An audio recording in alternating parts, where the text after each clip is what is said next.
Welcome to The Bond. The Bond is about forming deeper customer connections in marketing and sales. In snack-size episodes, we'll help leaders realise their ambitions with greater customer relevance, authenticity and capability. You'll gain insights about how to build deeper customer connections and grow in today's hyper-competitive markets.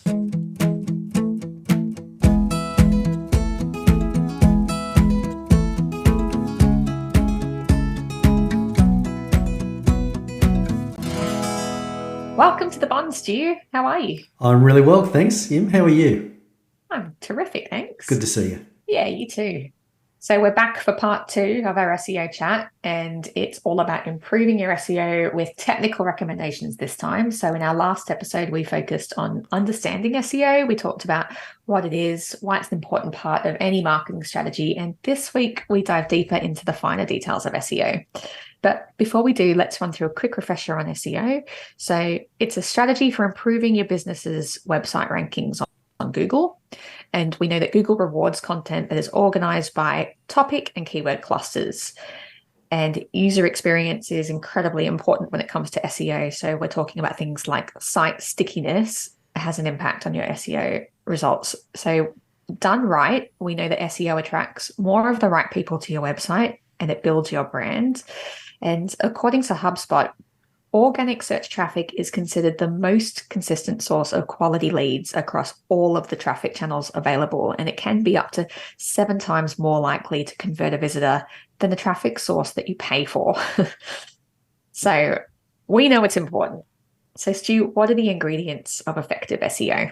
Yes, it sure is important. And we see this repeatedly, that organically driven traffic to websites results in longer page read times, more page views, and ultimately higher propensity to turn into leads and into customers. So, this stuff really matters.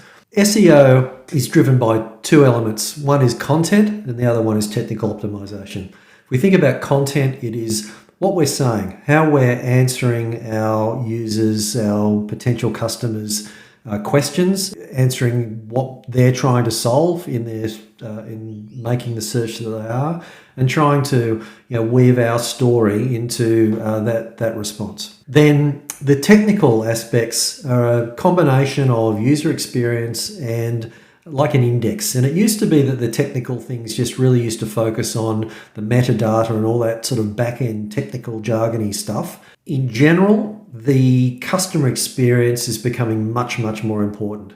We still need to tell Google through the metadata what we're talking about, but they won't just take our word for it. They actually look at our written content, our videos, listen to our podcasts. They understand really what we're on about. And so ultimately, the user experience fed by our content and page speed and all the things that make a website experience really good are vital. We also use tools like HubSpot and SEMrush to help us to analyze and plan our SEO approach. And at the end of the day, what we're really getting down to is relevance. We're saying we're matching a customer's search term or search query with a relevant result. We're an authoritative source on this subject. So we touched on this a little bit last week, but it's worth recapping when talking about the content marketing side of things. So that comes down to researching, selecting and implementing your topics and keyword clusters. And they are made up of a combination of long and short-tailed keywords that align with your product and service and your target audience, and then regularly publishing relevant content that contains those keywords, and also importantly internal links related to the content on your website. And there are great tools to help you choose what those keywords are. HubSpot has a terrific SEO tool, which not only visually maps out your topic and keyword cluster, but it uses SEMrush data to help you choose the best keywords based on monthly search volume. So it can show you real time what the monthly search volume is for any keyword and suggests others. So it's fabulous. We know that it's best practice to have no more than 100 keywords per topic and to include a mixture of broad and niche search terms. So broad search terms being more than 1,000 monthly visits and niche being under 100 visits a month. for that particular term. And the theory is that it's easier to rank for the niche terms, but they're obviously not attracting as many visitors. And conversely, the higher volume keywords, those broad terms, attract lots of people, but they tend to be more competitive. So you're less likely to rank number one persistently for those keywords. So once we've picked our topics and keywords, and we've created our pillar pages and supporting content, it's now time to think about giving that content the best chance of success. And then what we deem these technical steps that we follow. So Stu, what are the technical steps that we do to improve the organic search results of our clients? So we look at a few things. We look at metadata and heading structures that offer Google a layer of help, for their bots to understand what we're talking about. Again, as I said before, it's a bit like an index. And secondly, efforts should focus on the performance aspects of the website, how quick it is, how well it's laid out, how well it performs on mobile. All of these things are essential for user experience and your search rankings. So if we focus on the website first, Google prefers it when you create a clean website experience where all the hyperlinks make sense and they tell Google exactly what's going on. And not only Google, it makes it easy for people to navigate their way around your site. If Google isn't sure about what you're talking about, they assume that no one will understand it, and therefore they'll rank you accordingly. As I said a second ago, make sure your content's mobile friendly. Mobile searches have now surpassed desktops. In some categories, it's a dominating share of search traffic. Make sure your website's secure, that page load speeds are under 5 seconds. Google understands that everyone hates slow speeds and will, again, punish you accordingly. To do that, page sizes should be, or the weight should be under 3 megabytes. And one of the biggest influencer on load speeds is going to be images. So it's important to optimize the images for small size while retaining quality, and also to use those images in a way that really helps the user experience. Don't just sort of add to decoration. And finally, redirects can make your site a lot slower. So it's important to be careful and manage the number of redirects that you have in the back end of your website. Terrific. That's so helpful, Stu. So we get the website humming and before we publish content that points to it. So now we've come to your actual content. So let's say a blog or a landing page. There are 10 technical tips that we follow. And these are documented in a blog of ours that's titled SEO, 10 Simple Steps to Get Found Online with Google Search. So we'll talk through them now, but if you want to ever go back and refer to them, you can find them on our articles page on our website. So first of all, we use keywords in the page title. So the page title is the description of the web page that shows up at the top of the browser. And page titles are one of the most effective ways to indicate what the content is on any given page to Google. So we use our target keywords in that page title, and we try and include them up front in the page title and ensure that the entire title is less than 70 characters. And these same rules apply to the URL. So the actual website page. And not only does it help. We can normally just mirror the page title and URL. Yeah. Now we think about H1 tags. So ensure that you have a single H1 tag that matches your page title, because it just makes it easier for Google and readers to understand your content. So when you're formatting a website page, you'll see paragraph, H1, H2, H3 tags, etc. So it's not just a way of formatting text, it's actually a way of communicating to Google the hierarchy of content. Sure is. Now, content length is also important. So it's important to have more than 300 words to make sure that you've completely covered your topic, because Google deems anything less insufficient. We avoid orphaned content, and by that we mean content that does not have any internal links. Internal links are incredibly important because they help explain the relationship, the semantic relationship between your content and your keywords across your site. And we want to be helping people to take a nice journey through our website, right? Exactly. And Apple's a good example of this. Google would read the word apple and think, is that the tech company, or is that the fruit? And so if it detects other words like, sugar, fruit, oranges, it's pointing it in that direction. And if it, detects iPhone and iPad, then it knows that it's the tech giant. Great example.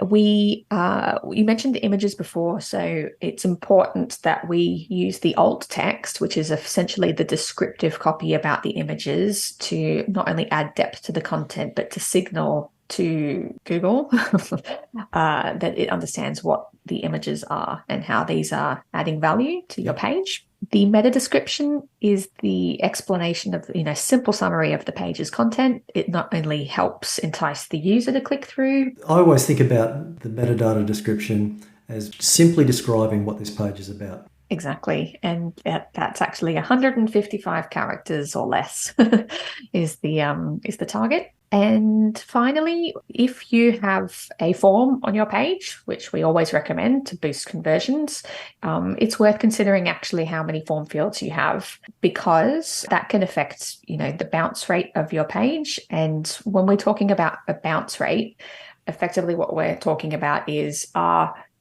users sticking to your page and going on to explore further content, or are they hitting your page and then bouncing straight off? Exactly. So Google's looking at your popularity and stickiness as a symbol of authority. Exactly. So that's a really good segue, because that's the final subject that I want to talk with you about, authority. So we know that Google takes notice of whether other people are vouching for our content. And that's especially true when other people are actually linking back to our content. And it's called a backlink. And we're focused on the right backlinks. And that is quality backlinks from really good websites that are also equally popular on that subject that we're focused on. And they do two really good things for our website. They drive traffic to our site, and in turn, they can give us a boost in our rankings.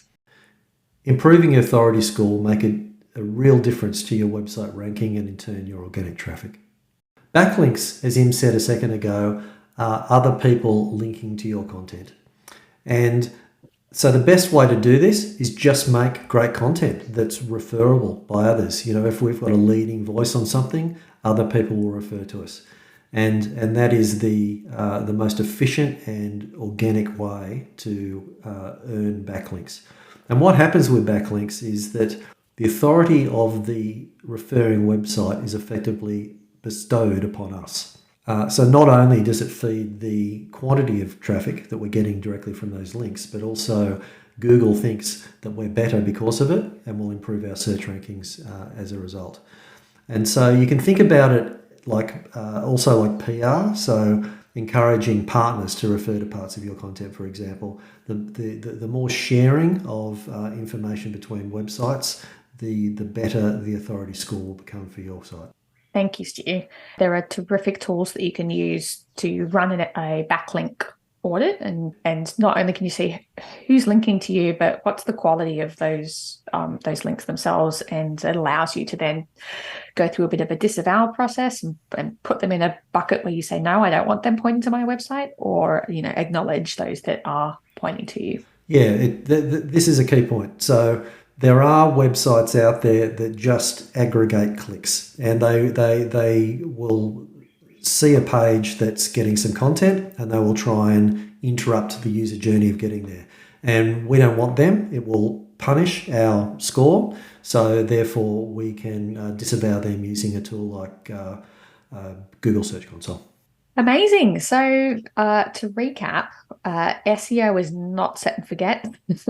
It's a constant monitoring and optimization process to effectively increase our website traffic, our authority, and our credibility. So we continuously work on it in line with, evolving search engine algorithm updates, and we stay up to date with best practice. So remember to optimize your website and any content that you create for things like quick page load speed, mobile friendliness, low bounce rate, reputable backlinks, and all the while thinking, what are my target keywords and how can I interlink that with my pre-existing content? How can I be most relevant and have the maximum authority? Exactly, relevance and authority. There are various online tools that you can use right now to help assess your website's SEO health, including HubSpot's SEO tools and website graders. So if you decide that you need some help creating either an SEO strategy or you just like to have a chat, we would love for you to get in touch with us, and we'd be more than happy to help you get started and point you in the right direction. Yeah, we sure would. I think it's important to add here that SEO is not rocket science. It's actually brutal logic. And our aim always is to help people demystify that. It's a process that if you stick to rigorously, you analyze, you apply, you do something every month and you measure the result, you will always see improvement. It's not easy to do, there's work involved, but it's eminently possible for every company to improve their search engine performance. Wow, thanks for chatting today as always, Stu. It's been great. It's always good to chat with you, Em. Thanks a lot, and thanks to all of our listeners on The Bond. The Bond is brought to you by Point & Consulting. We're a marketing and sales consultancy based in Sydney, Australia. We help ambitious businesses to unlock customer value by transforming their marketing and sales, from strategy to process, execution, and automation. We like to help good people do better.